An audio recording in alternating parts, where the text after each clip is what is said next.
What is going on YouTube? It is your boy MrBaboon back with a reaction video. We have the worst punishments in human history. So, we're going to see what this is about. It's from Good Enough channel. We already did one reaction from him. We're going to do this one. I don't know if I'm going to drop a video today. I know I usually drop a video on Mondays, but I don't know if I'm going to drop one today because of, what's taking me. Yeah, no, I don't know yet. If I don't, I don't. If I don't, there's probably only gonna be 2 videos uploaded this week. So, which I mean, I don't know. I might actually just drop that one. So yeah, no, I probably will. Honestly, thinking about it, I think I will.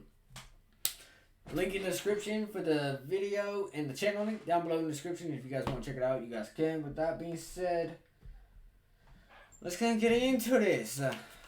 The worst punishments in human history. Oh wait, I think I got. Okay, what the fuck? I don't know what the fuck is doing this shit. Let's go.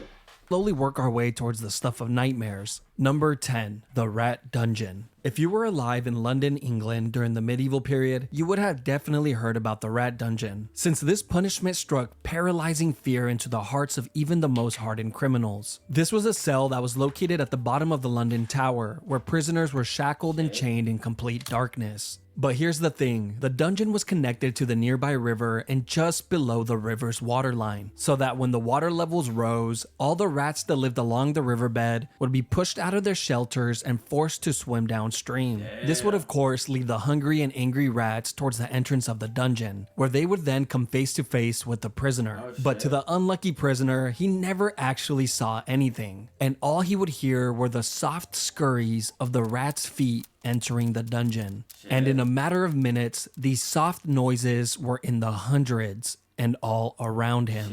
These angry and aggressive rats would then begin to take small bites from the prisoner, who had no way of defending himself. Now he might be able to shake the rats off for a few hours, but eventually the prisoner would pass out from pure exhaustion. And while he slept, the rats would continue to take bites from his flesh. Eventually, when he would wake up, he would discover hundreds of bites throughout his entire body. But it didn't stop there. The prisoner was left here for days or weeks on end, depending on his crime. But towards the end of the medieval period, this form of punishment just got more and more deranged, eventually becoming a form of execution, where prisoners would just be thrown in the dungeon and forgotten about. Number 9. The rack. This was yet another punishment that took place in the London Tower. The rack was a torture device that was used in many places throughout history. This form of punishment was originally designed for getting a confession, usually from criminals, slaves, or prisoners of war. The device looked like a large ladder, but instead of secure steps, they would actually rotate like a rolling pin. You see, when a prisoner was placed on the rack, he would have his feet and wrists tied to a ratchet pulley system, where 2 legal officials would slowly tighten the ropes and locking them in place, placing an increasing amount of strain on the prisoner's shoulders, hips, knees, and elbows with every single turn. This was all done to get information, but of course, a lot of the times the truth was not accepted as reality, and the prisoner would then begin to say whatever he believed the officials wanted to hear. Sometimes it would work and the prisoners would be let go, while other times they would be tortured even more for lying. When the whole ordeal was over, prisoners were usually released with dislocated joints, but oftentimes they were left completely paralyzed. That was the case in England in 1447 when a 25-year-old girl named Anne Askew would be tortured on the rack for hours and hours on end and left completely paralyzed after all her joints were dislocated. She was then carried on a chair and burned alive at the stake. All this because she read and memorized scriptures from the Bible, which she preached in private to a small group of women, which were the exact women she refused to name and expose during her torture. You see, during this time period, if you followed any religion other than the Catholic Church, you better not say a word to anybody, including your own husband, which was the person that turned her in. Number 8. Keel hauling. This brutal punishment was carried out at sea on sailors who would steal or be violent towards others and would usually result in death. Keel hauling would start with a sailor having his arms tied with a rope, then looped around the entire circumference of the ship before being tied off to his feet. The sailor would then be thrown overboard while the group of men on board pulled on the rope to slowly drag him around the outside of the ship, including over the keel, which is how this punishment gets its name. But a lot of the times, the sailor wouldn't even have to worry about it, since they were dead before they ever reached it.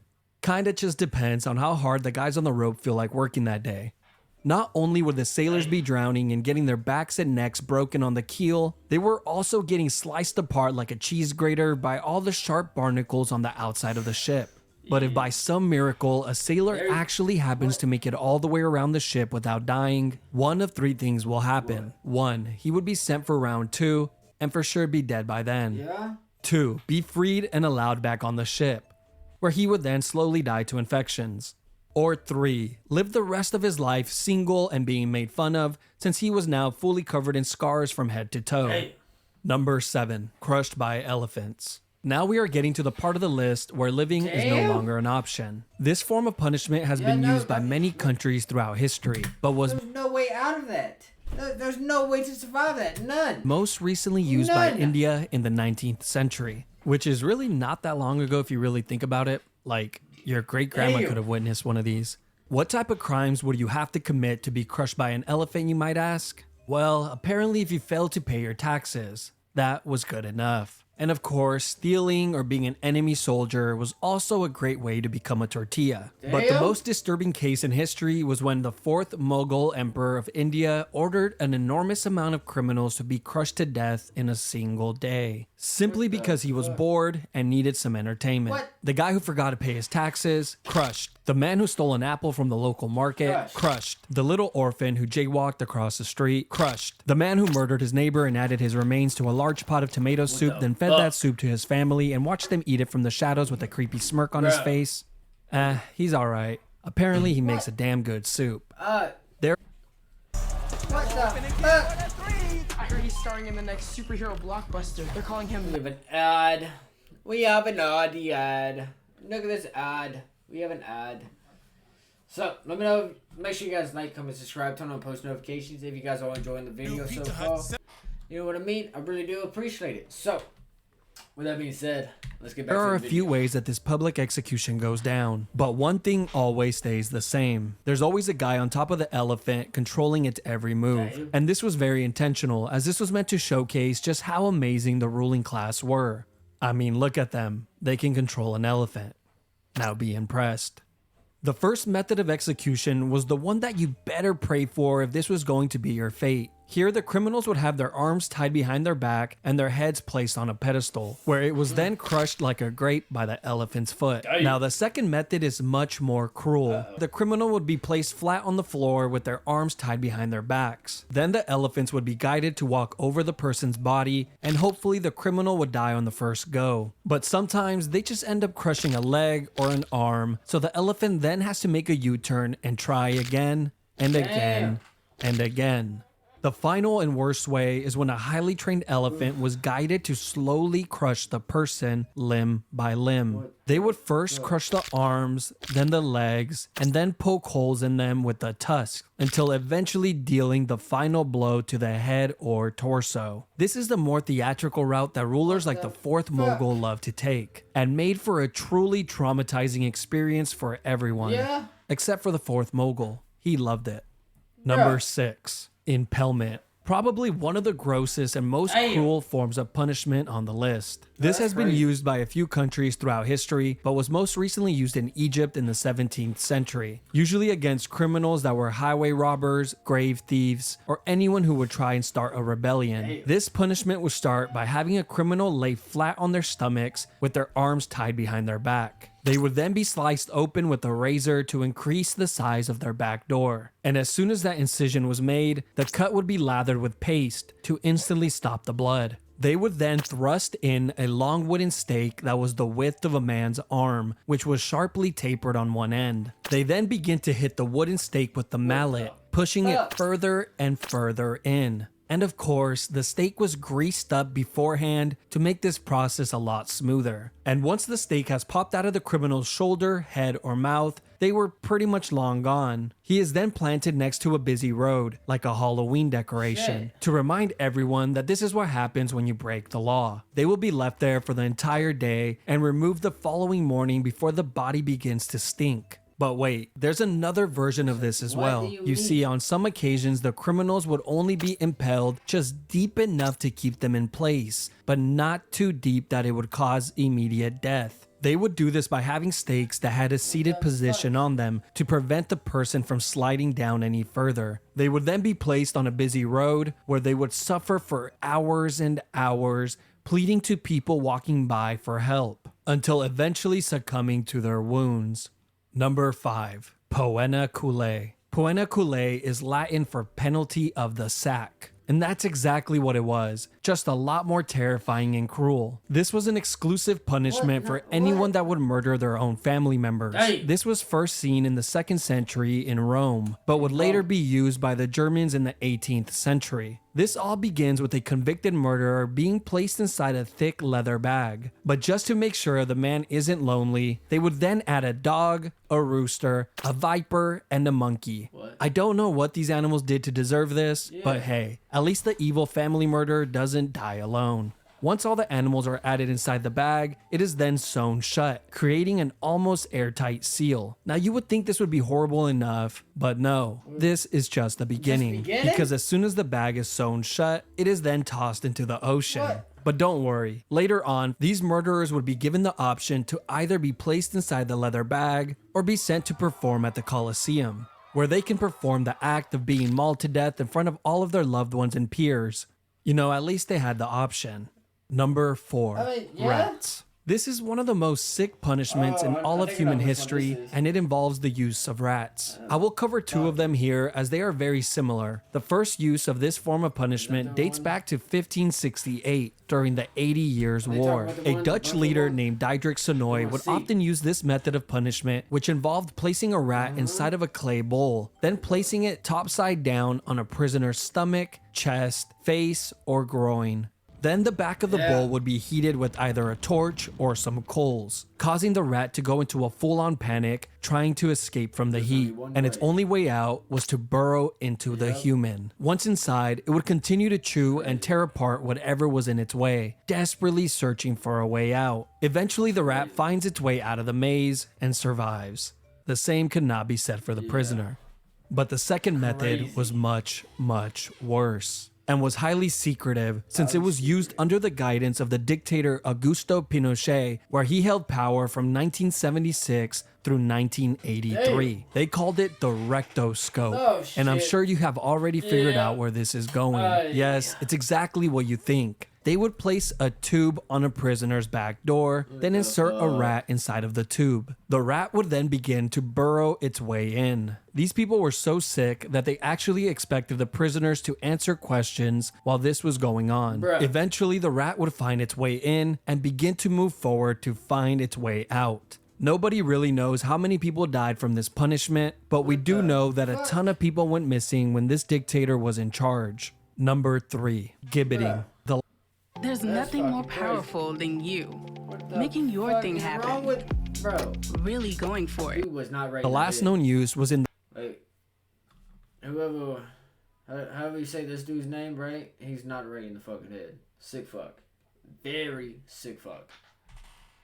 The early 1900s in Afghanistan. This all came to light in 1921 when the National Geographic published this image in their magazine. This was also used in the United States from time to time during the 17th and 18th century. One notable example was in Boston, Massachusetts, where a few pirates were hung at the Boston Harbor, which served as a warning to any sailors that were approaching Boston. Now let's talk about England, since they love this form of punishment so much. In England, this was used on traitors, murderers, pirates, and thieves. But after the year 1752, the Murder Act was passed, which required that all convicted murderers must be put to death by being publicly dissected or by gibbeting of some sort. And over 134 confirmed.